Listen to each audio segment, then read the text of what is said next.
राज्ञ परमैश्वर्यशालिनः आनंदतीर्थ भगवत्पादान् वंदे निरन्तरम्। आनंदतीर्थोपदिष्टो निधिर्नारायणः वयः प्रदर्शितो येन सम्यक् जयतीर्थं तमाश्रये। शास्त्रेषु पारदृश्वानं शास्त्रज्ञेषु च वत्सलं दीनभक्तोद्धारकरं सत्यात्मानं गुरुं भजे। श्री गुरुभ्यो नमः। हरि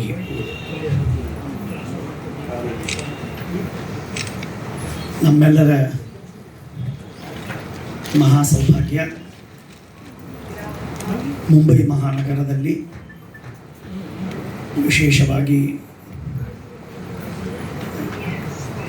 ಸಾಯನ್ ಮಾತುಂಗ ಈ ಪ್ರಾಂತದಲ್ಲಿ ಮಹಾಸ್ವಾಮಿಗಳವರ ಸತ್ಯಾತ್ಮತೀರ್ಥ ಶ್ರೀಪಾದಂಗಳವರ ಭಾಗವತದ ಸಪ್ತಾಹ ರೂಪದಲ್ಲಿ ಉಪನ್ಯಾಸ ಪ್ರವಚನ.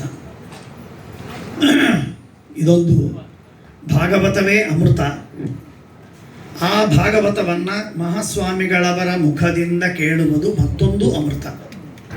ಹೀಗೆ ಅದ್ಭುತವಾಗಿರುವಂತಹ ಎರಡು ಅಮೃತಧಾರೆ ಈ 7 ದಿನಗಳಲ್ಲಿ ನಾವು ಕೇಳುವವರಿದ್ದೇವೆ. ಸತ್ಯಾತ್ಮತೀರ್ಥರ ಪರಿಚಯವನ್ನು ಹೇಳುವುದಕ್ಕೆ ಹೆಚ್ಚಿನ ಸಂತೋಷವೇನು ಅಂತಂದರೆ, ಇಲ್ಲಿಂದ 1.5 ಕಿಲೋಮೀಟರಲ್ಲಿ ಸತ್ಯಾತ್ಮತೀರ್ಥರ ಪಾಜಕ ಕ್ಷೇತ್ರ ನಿರ್ಮಾಣವಾಗಿದೆ. ಅರ್ಥಾತ್ ಸತ್ಯಾತ್ಮತೀರ್ಥರು ಜನ್ಮ ತಾಳಿದ್ದೇ ಮಾತುಂಗಾದಲ್ಲಿ, ನಮ್ಮ ಮನೆಯ ಪಕ್ಕಕ್ಕೆ. ಹಾಗಾಗಿ ಸತ್ಯಾತ್ಮತೀರ್ಥರಿಗೆ ಸಾಯನ್ ಗೋಕುಲ ಹಾಲು ಅವರಿಗೆ ತುಂಬ ಆತ್ಮೀಯವಾದದ್ದು, ತುಂಬ ಪರಿಚಿತವಾದದ್ದು ಮಾತ್ರವಲ್ಲ, ಬಹಳ ಆತ್ಮೀಯವಾದದ್ದು. ಸತ್ಯಾತ್ಮತೀರ್ಥರು ಅವರಲ್ಲಿ ಅನೇಕ ವೈಶಿಷ್ಟ್ಯಗಳಿವೆ. ಕೆಲವು ವೈಶಿಷ್ಟ್ಯಗಳನ್ನು ನಾನು ಹೇಳ್ತೇನೆ.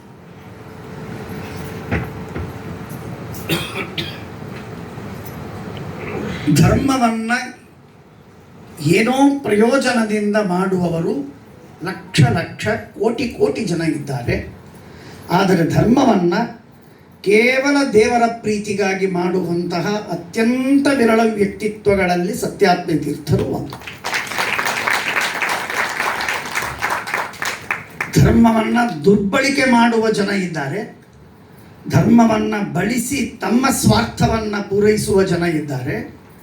ಧರ್ಮವನ್ನು ಎದಕ್ಕೂ ಮಾಡದೆ ಕೇವಲ ಭಗವಂತನ ಪ್ರೀತಿಗಾಗಿ ಮಾಡುವಂತಹ ಸ್ವಚ್ಛ ಹೃದಯದ ನಿರ್ಮಲ ಮನಸ್ಸಿನ ಗುರುಗಳು ಅಂದರೆ ಸತ್ಯಾತ್ಮತೀರ್ಥ ಶ್ರೀಪಾದಂಗಳವರು. ಇಂಥವರು ವಿರಳ. ಆ ರೀತಿಯಾಗಿರುವಂತಹ ವ್ಯಕ್ತಿತ್ವ ಅವರು.